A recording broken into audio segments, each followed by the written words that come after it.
Our next speaker is a fellow immigrant to South Africa, and I must say, Jackie and I have been in South Africa for now 25 years. We came here for 2, and by now we've completely overstayed our welcome. And I must admit, it's beginning to feel a little bit like that. Things like Operation Dudula really bringing into focus that South Africa is not a welcoming place to fellow Africans, or anyone, for that matter, who's not born in South Africa. And it creates a massive point of friction, which I think is absolutely diabolical and disastrous for our future, and something that we need to deal with. Bruno Olierhoek, CEO of Nestlé for Eastern and Southern African region, believes in the power of his people and is a champion of creating shared value initiatives to strengthen the business and to build trust. Please welcome Bruno Olierhoek. Welcome.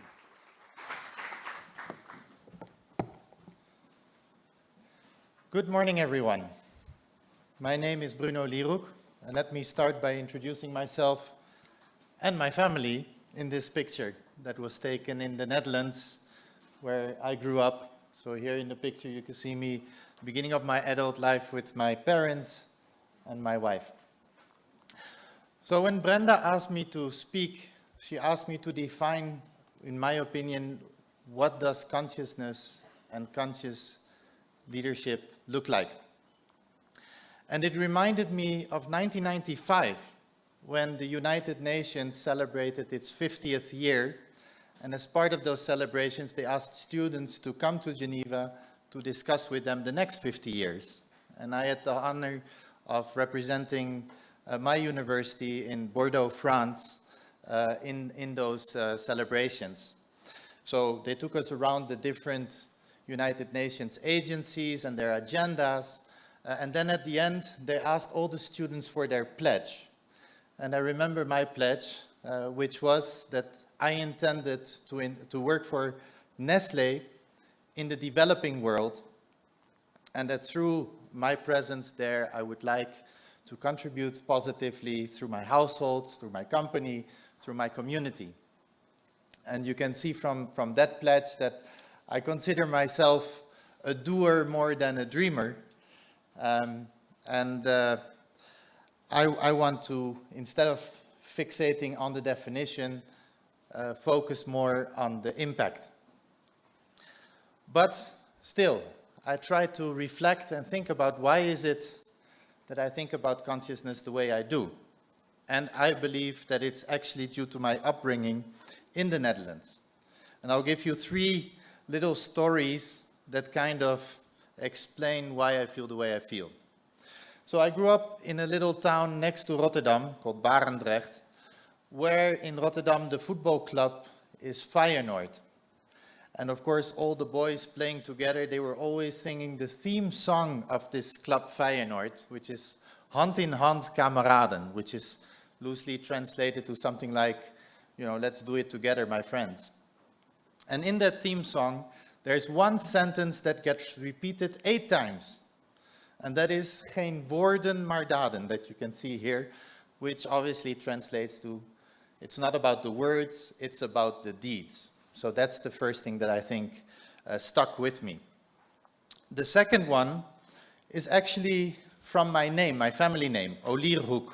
Hoek means corner, so it's a corner in a polder called Olier. And the polders are obviously reclaimed land, where the Dutch took land from the sea, and so it's only protected by a dike. And so everybody that lives in a polder automatically has a common enemy, the sea.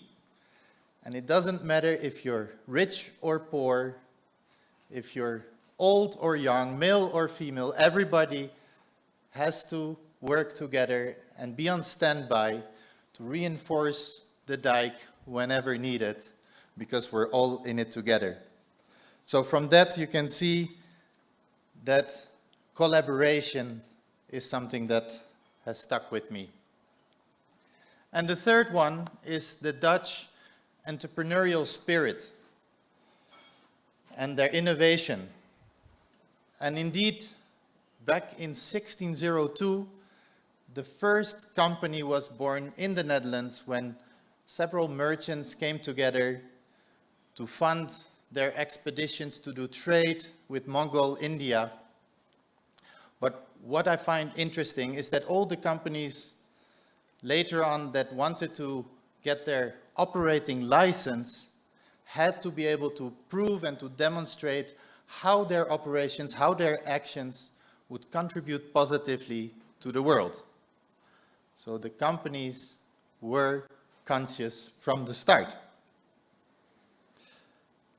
So putting it together, you can see how I define conscious companies, and that's basically when people come together to willingly cooperate and take personal actions to contribute positively to society and to our world. So I believe it's important to be intrinsically motivated, not only focus on the end results, which in business terminology we call the lagging KPIs, but also to focus on how to get there, how to get those results, which are the leading KPIs. So in other words, my plea today is to all of you to be a leader and not a laggard. All right, so after I finished my university, what happened to my pledge? Indeed, I did go and work for Nestlé, and indeed in the developing world. I started in 1995 in Indonesia. I spent 15 years in Southeast Asia first, Indonesia, Vietnam, Philippines, a short stint in our head office. Then I moved to Africa, Central Africa for a couple of years, then Pakistan, Afghanistan for a couple of years, and since 2018, I'm indeed the managing director for Nestlé in the East and Southern Africa region. So as Nestlé, I believe that we are very much aware of the impact that we can and should have in our value stream, both upstream and downstream and in the whole ecosystem in which we work. And so I would like to illustrate that with some concrete projects and things that we're doing.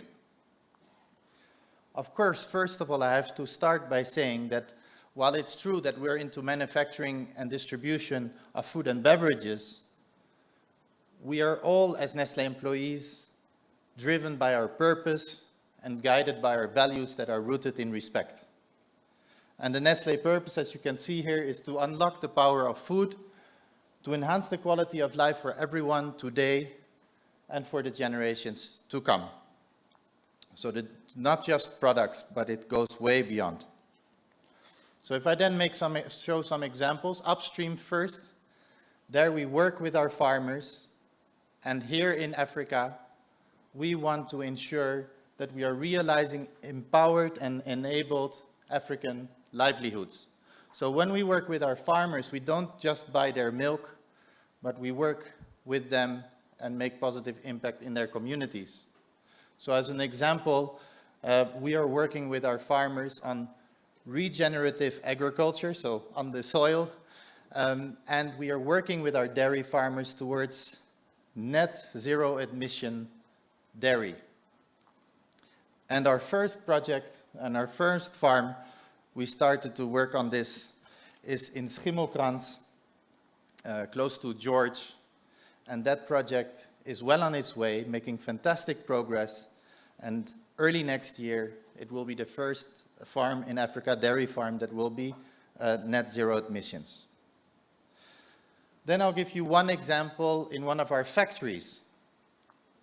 This is our factory in Babilegi, where we're working on capturing the emissions from our boiler house and turning it into a food-grade baking soda. So you can see that the emissions can be put to good use. A groundbreaking project. And then downstream, we have a very interesting project where the spent coffee ground from our Nescafé production is used to not just throw away or burn and get a little bit of energy back from it, but to grow highly nutritious mushrooms. And this whole process is done by ladies that we've trained up and they can sell the mushrooms and earn a living from that. And another project, this is a project from Zimbabwe that we call ZWeb, which is Zimbabwe Women Empowered in Business, where previously unemployed ladies, and we have now hundreds of those ladies, are trained up and have now their own business where they're selling the affordable, accessible Nestlé nutritious products in their neighborhoods. And then the last project that I want to briefly talk about is a project called Hatcher, where we're working with African entrepreneurs as we are trying to move from selling just branded products to selling branded experiences. So this whole digital arm around our products, the African entrepreneurs are very much advanced and much better at it than us, so we're working with them to work on that.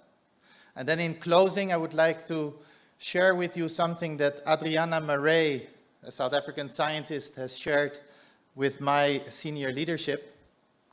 And that is that she was part of Project Mars 100. 100 scientists that would get a one-way ticket to Mars and set up the road for mankind.